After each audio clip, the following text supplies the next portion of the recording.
En el capítulo anterior pudimos conocer la figura de Gregorio Giancamil. Fuimos poco a poco desenredando el hilo de su historia de vida. Pero aún falta conocer cómo este gran hombre del territorio ancestral logró la hazaña de rescatar a toda su gente en lo que podría llamarse la fuga del siglo.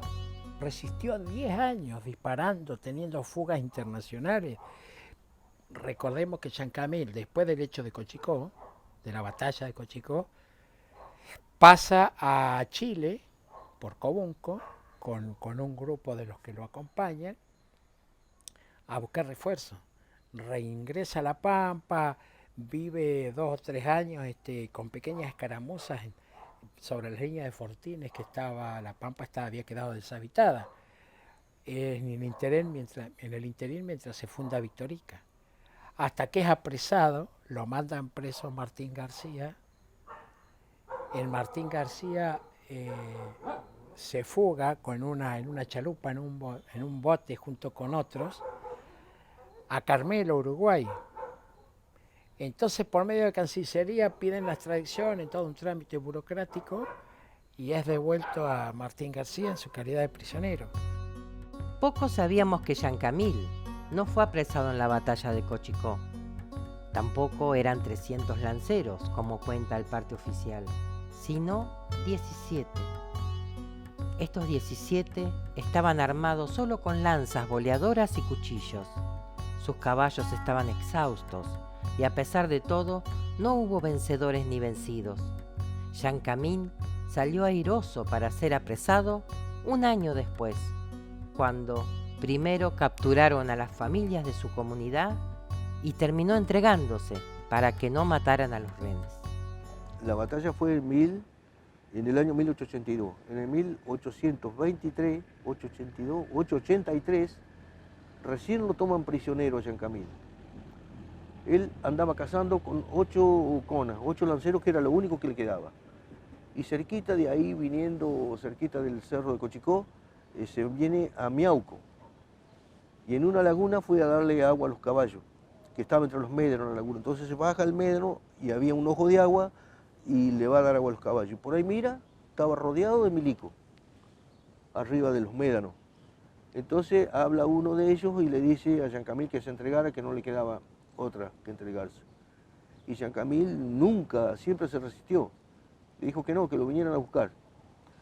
Se hacen llevar los milicos hasta la toldería, de ahí toman todos prisioneros y ahí es cuando lo toman preso a Giancamil. Entonces, el destino de él, tengo la documentación, yo manuscrita por los militares, lo tengo en casa. La gente que tenía Giancamil, toda la gente que llevaron, destino Isla Martín García. Pero Martín García, a pesar de ser una isla, no era cerco para Giancamil, que termina fugándose de allí, aunque como dicen, en esta ocasión no llegó a buen puerto. Planean una fuga, roban una lancha a la noche y arrancan. Que se iban a ir para algún lado, se iban a ir. Pero resulta que les agarraron a toques y era una isla y la isla estaba custodiada toda la noche. Andaban dando vueltas la ronda, los milicos, los custodias, los guardias. Y lo agarraron y a poco andar de vuelta dentro de Giancamil con pincel. De vuelto a la isla, no acaban acá sus penurias. Rudecindo Roca, la misma persona que lo traicionó en Pozo del Cuadril, lo pide con su gente para llevarlos como esclavos a los campos de Misiones que le habían dado como premio de sus matanzas. Luego, en un acto de bastante perversidad, Roca, el hermano de Julio Argentino Roca, le habían dado tierras en Misiones, lo pide a Giancamil y a su tribu para llevarlo a trabajar a los campos que tenía, a un obraje, y allá va, y se subleva, y bueno, se dispara, toma 2 barcos y en medio de una batalla campal que dura todo el día, va reteniendo a la policía y va sacando en remesas a las mujeres, a los chicos y a los viejos de la tribu y cruza al Paraguay. ¿Eso fue una fuga de película. Sí, sí. Fue como para Ahí no hacer tenés que una agregar película. nada para hacer una novela. ¿No? Está todo ahí. O sea, pero además, eso fue en 1888. 10 años después de las campañas al desierto, cuando ya de las comunidades indígenas ya no existían como tales, porque estaban desparramadas, apresadas, y él pudo hacer lo que se llamó, porque eso es una batalla, una escaramuza, una resistencia, con muertos inclusive, del lado del lado de los cristianos y del lado de la gente de San Camil. Lo tienen mucho tiempo ahí. Y ya se habían acostumbrado, ellos trabajaban todo el día. Y los milicos estaban custodiando atrás del otro lado del alambrado, siempre rodeándolo, paseándose con el fusil al hombro. Pero había un horario, a las 10 de la mañana más o menos, 9:30, 10, que ellos se sentaban, les daban un recreíto para que tomen unos mates. Hacían un fueguito, calentaban agua y tomaban mate. Y los milicos firmaban el fusil en el alambre y se venían a tomar mate con ellos porque ya estaban acostumbrados a estar juntos. Y un buen día le dice el capataz de esa estancia, Jean Camil, tenés que llevar a las mujeres también a trabajar, dice. Y Jean Camil le dijo que no, las mujeres no. Le dijo, bueno, ahí tuvieron unas palabras. Se rebeló. Sí. Otra vez Sí. resistió. Resistió, exactamente. Ahí tuvieron unas palabras con el capataz y el capataz le manda un mensaje a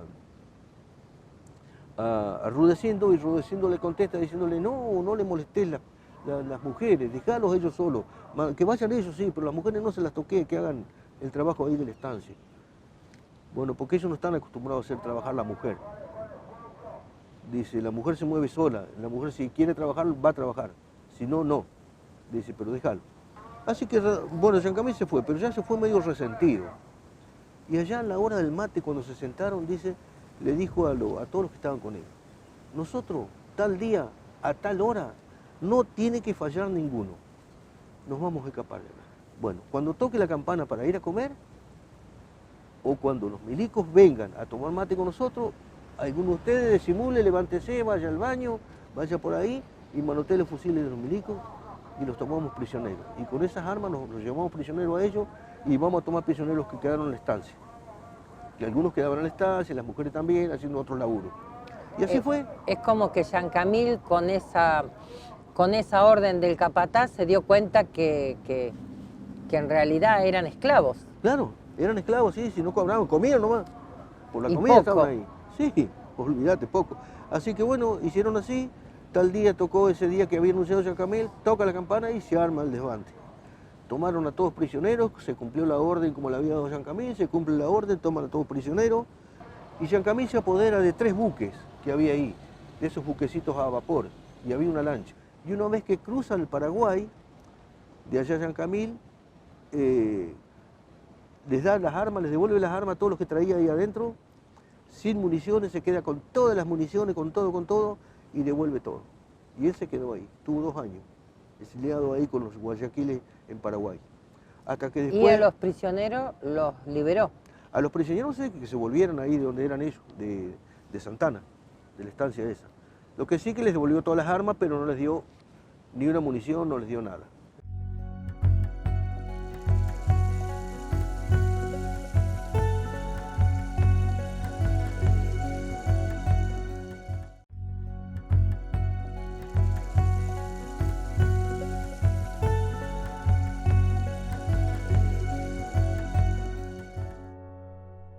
Luego de la fuga de la estancia de Rudecindo Roca, aún hay más hazañas de Jean Camil que nos sorprenden, como el éxodo para poder regresar con su gente hasta la tierra que los vio nacer.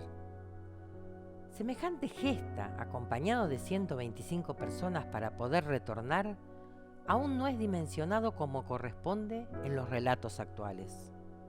Hay un expediente que narra esto, que narra desde testigos presenciales de la gente de Roca, ¿no? De Ataliba, de Rudecindo Roca.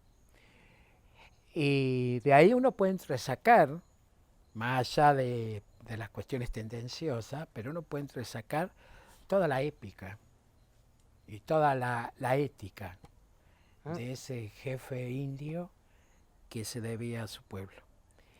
Y Contame, pasa 125 personas, 130 personas, que era lo que le quedaba de su pueblo, de su gente, al Paraguay. Y está varios años hasta que logra, por Cancillería, una amnistía e ingresa a La Pampa nuevamente y tarda varios años en llegar a La Pampa nuevamente, porque hasta en eso, todo el peregrinaje hacia La Pampa desde Misiones, dobla en varias veces, porque uno tiene que tomar referencias de la historia y de la historia mundial, del itinerario que hizo el pueblo de Israel cuando le dan la libertad a los egipcios y vuelven a la tierra prometida. Esa distancia es 4 o 5 veces más grande la que hace Jean Camil con su gente, hasta que llega a La Pampa, a esa tierra prometida. Entonces, tomando como referencia esos hitos, uno empieza a ver la grandeza y la fuerza interna y ese estar erguido por dentro de un jefe que fue ocultado por la historia argentina. Exactamente, porque después hay anécdotas parciales que van pintando el mosaico de situaciones de la sociedad de entonces. Así que Jean Camil, bueno, después de los 2 años, lo indulta Julio Argentino Roca, vuelve a Argentina. En el indulto entraban, también tengo ese documento, entraba el campo ahí en Árbol Solo, que todavía está el campo, una legua de campo, chapas de zinc para los techos, cocina económica, ollas, una salamandra. Las salamandras las tengo yo, algunas ollas las tengo yo, que eran propiedad del cacique, animales, vacas, yegua, oveja. Y bueno, y ahí quedó Jean Camil con su esposa y sus hijos. ¿Por qué lo indultan? Pienso yo por ahí, porque ya estaba todo en paz, ya habían la mayoría ya tenían de ellos, todo lo que querían. La mayoría tenían todo lo que querían, habían cumplido con los terratenientes del gobierno dándoles las mejores tierras y todas esas cosas. Y ellos allá, donde pensaban que no iban a poder vivir, pero se confundían porque al indio le daba 1 metro cuadrado de tierra y el indio vivía teniendo tierra. El indio vivía, el indio amaba nuestra Poyeño Quimapu. Ama. La ama actualmente, nosotros la seguimos amando. Cuando logra al fin regresar a su tierra, Jean Camil se establece en los campos del oeste y Victorica. Cuando se levanta la pirámide de los héroes de Cochicó en la plaza de Victorica, cuenta una anécdota que la debes conocer porque tiene muchas variantes, pero en esencia es que Jean Camil estaba con algunos de sus amigos de la época viendo de lejos cómo allá se hacían flamígeros discursos y él por ahí interrumpe a los gritos desde el lugar donde estaba, fuera de la diciendo mentira, a ese lo maté yo. Se lo llevó a la policía porque él públicamente había dicho, no pasó nada, ni siquiera, yo me tomé el trabajo de buscar en los archivos a ver si hay algún rastro de eso, y no hay nada, quedó solo en la memoria oral popular. Pero puede haber pasado.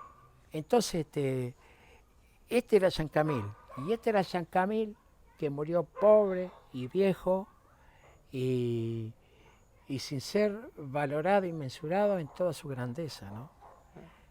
Entonces,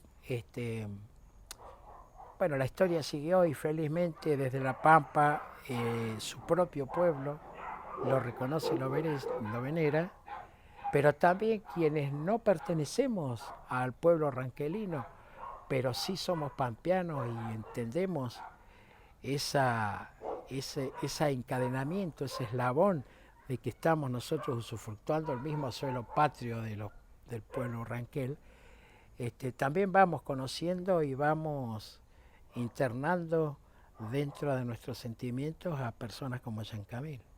Jean Camil tenía 112 años cuando muere y venía de la cocina a dormir, porque antiguamente se abría todo eso, se regaba, se limpiaba, se sacudía un poco, se limpiaba y se regaba bien, y era una heladera para dormir, lo más fresquito que había, ¿no?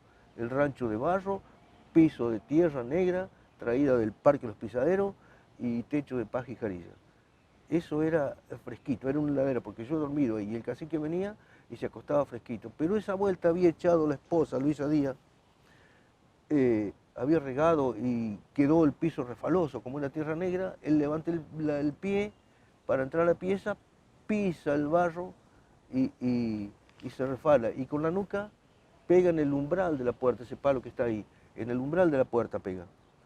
Y bueno, queda desmayado. Corre mi abuelo Pablo Giancamil a los curas, que está de acá a una cuadra, y los curas eran los únicos que tenían en esa época, 8 de febrero de 1931, eran los únicos que tenían cerca una camionetita, una chatita, le decían ellos, una forá.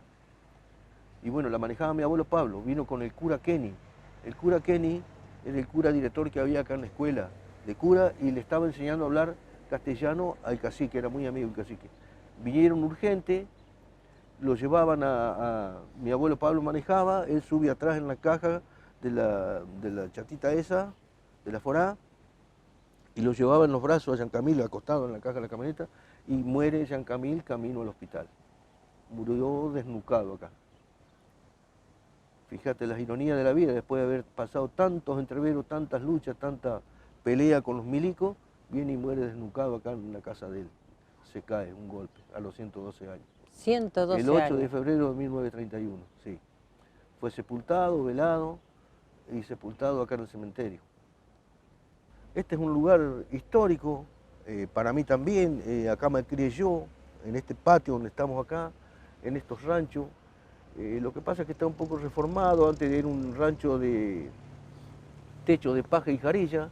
Las paredes, como ustedes ven, se están cayendo, son de chorizo, ¿no? De barro, tierra negra y paja. Y las puertas, esas son originales, las dos, de cuando se hizo el rancho, y está el umbral de ahí donde se accidentó Giancamil. Y esto era la casa de Giancamil. Lo que pasa es que esto acá eran las piezas, pero más para allá estaba la cocina, ¿no? Y yo me crié acá en estos ranchos, yo era el chico más feliz. No lo conocía el cacique, pero ya me crié con mis abuelos, mis hermanos y las hermanas de mi abuelo. Ellos eran acá 8 viviendo. Nosotros éramos 4 que vivíamos en otro rancho un poquito más allá, pero como fallece mi madre, éramos chicos, almorzábamos y cenábamos siempre acá con ellos. Yo estaba todo el día acá. ¿A qué edad muere el cacique Giancamil? Giancamil muere a los 112 años, ¿no? Y muere porque antiguamente ellos se levantaban a las 6 de la mañana, a las 7, a tomar mate a la orilla del fogón. Había un fogón, me acuerdo, prendido allá, que inclusive cuando vivía mi abuelo, ese fogón estaba prendido de enero a enero. Estaba prendido ese fogón. Siempre había agua caliente, siempre había un mate a la par, siempre llegaba alguien el mate, bueno.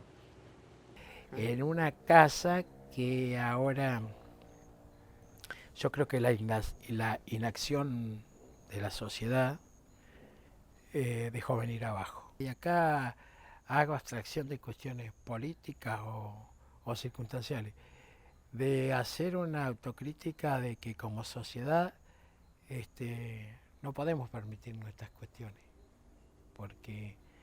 pero bueno, seguramente como todas las cosas tiene remedio y seguramente en algún momento esa propiedad será reconstruida y estará ahí, no sé, bajo un templete o algo que la proteja para que quede para la posteridad y sobre todo para que la comunidad en general tenga presente esto y esta historia no sea olvidada. Hay diferentes relatos oficiales de la batalla de Cochicó, pero también tenemos la otra historia, la historia no oficial. Así es como se fue reconstruyendo la biografía de este héroe de las Pampas. En el próximo capítulo conoceremos estos relatos, con sus dos versiones, el parte oficial y el relato del propio Giancamil 32 años después de esa batalla.